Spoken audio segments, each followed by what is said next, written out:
যে আমরা সার কারখানা হচ্ছে যে আমাদের এটা ভার্মি কম্পোস্ট সার কারখানা বলবো আমি। আমরা একটু দেখে নিই যে তার এই যে সে বাণিজ্যিক আকারে এটা শুরু করেছে। আমরা একটু দেখে নিই তার খামারটা কেমন এবং সে কিভাবে করছে আমরা একটু দেখি।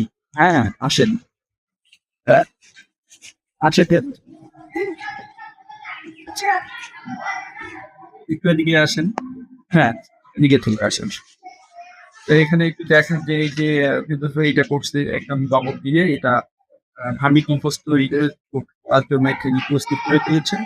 তাহলে আসলে আমরা বলবো যে উনি একজন উদ্যোক্তা। উনি আমাদের কর্তৃক উদ্বুদ্ধকরণের মাধ্যমে উদ্বুদ্ধকরণের মাধ্যমে এই কেঁচো সারে এর প্রতি আগ্রহী হয়েছেন। কেঁচো সার প্রস্তুত এবং বিক্রয় বিষয়ে আগ্রহী হয়েছেন এবং উনি তার জন্য আ এইজন্যে উনি এই ফার্মটা করেছেন। কারখানাটা আমি বলব কারখানা। তো এইটাতে তার একটা দেখা যাচ্ছে মানে চিন্তাভাবনা আছে যে প্রতিবারের জন্য উনার কম করে ৫ টন একটা সার আসে এবং এই সারটা সে বিক্রি করবেন। তো তার আগে একটু আমি বলে নেই সেটা হচ্ছে যে এই সারটা খুবই গুরুত্বপূর্ণ। ভার্মি কম্পোস্ট যতগুলো জৈব সারের আছে নিয়ম অনুযায়ী আমরা যেটা করি গ্রিন ম্যানিউর আছে, ফার্মিয়েট ম্যানিউর আছে, তারপরে এই ভার্মি কম্পোস্ট আছে, তারপর ট্রাইগো কম্পোস্ট আছে। তো যতগুলো আছে তার মধ্যে এই ভার্মি কম্পোস্টটা হচ্ছে যে অনেক বেশি গুরুত্বপূর্ণ এবং এটি অনেক বেশি গুণগত মানের দিক দিয়ে এটা অন্যতম।